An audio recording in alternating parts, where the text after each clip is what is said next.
તો ચાલો ગાઈસ જમવા.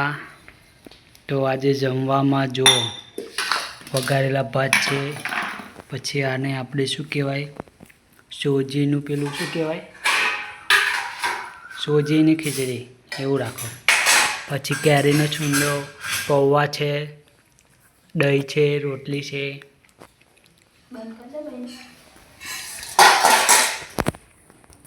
તો આપણે આ સોજીનું બનાવી છે ખીચડી. તો તમે જોઈ શકો છો સોજીની ખીચડી.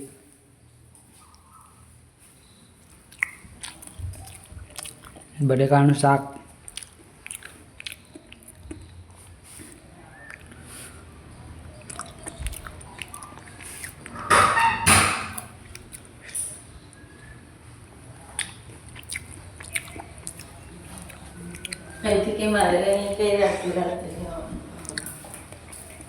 મારા જનગમાં એવું કેમ થાય.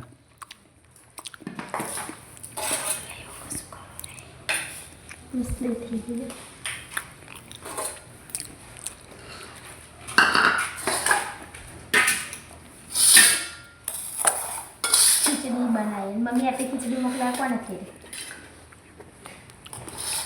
મમ્મીનું કામ એવું જ હોય. પણ મમ્મીને એવું નહીં થતું કે આટલી આ નાસ્તા ખાવાનું? એટલે હું કહું તા તું ક્યાં લેતા જઈએ વિચારજો. મને તું એ આખા ખેતરની બધી જ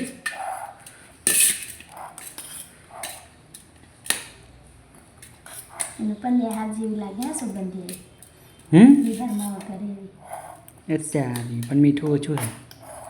તમે ખાઈ બા ના ભાઈ ચાખી અબી. જો ગાઈસ વઘારેલા ભાત આપણે ઘરની તુવેરો નાખી છે અંદર. સારી એવી રીતે નખવામાં વગર જમ શાક લીધું સિંગલ પણ મજે તો દાળ પણ એમને ખીચડી બનાવી તો મજે પણ ના થાય.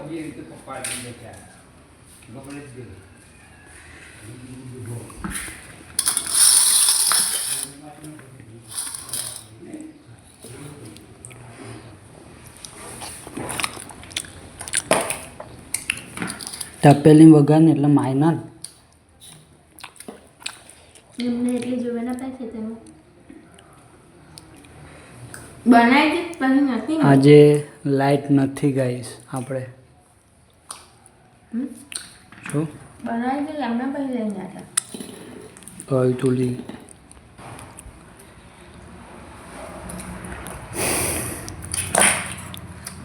દહીં કેવું છે? ચાખી જો.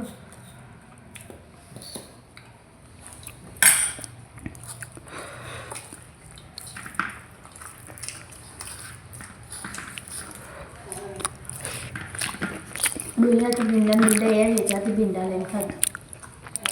લાવો તો મમ્મી 15 ભીંડા પણ એવું કહેવાય નતા છે. શું કહું લાવે હવે ઘેર કેટલી વાર કહું ને અમને ભીંડા એના હાથું લાવતા. હા બોલો હાથું બધા સમજે ના ખબર. હા હો હું જે શાક એમને તમે બધા ના ખબર. તું નહીં ખાતી એટલે ના લાવે. હું તો મને નહીં ભાવતી એટલે નહીં ખાતી.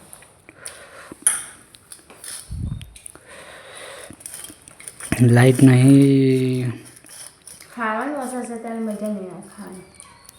જમ લાઈટ વગર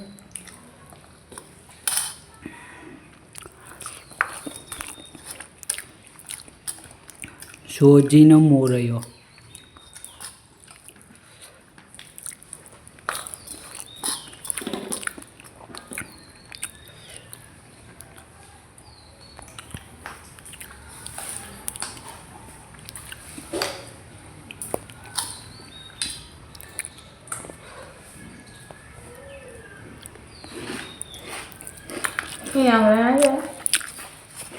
अब मैं दूधी भाव पूछा 40 किलो પૂછી દીધું 12 રસમીન બચ્ચા બધા મને કાકા દૂધીને શું ભાવ છે? કાકા 40 કિલો નાડી આવડીને વાગતા ને તૂટતા ને દૂધીને તો બસ કરે પૂછી દેજો બધા હાલો હજાર છે તમે પૂછી દેજો. દોહન કેવું પડશે આવું 40 કિલો દૂધી અને આપ્યા ને ચૂક્યા બરકાતે ને મેં બાને પૂછજો બધા પેલા મને રસમીમાં કુકર પૂછી જોઈએ છે તો હું કેમ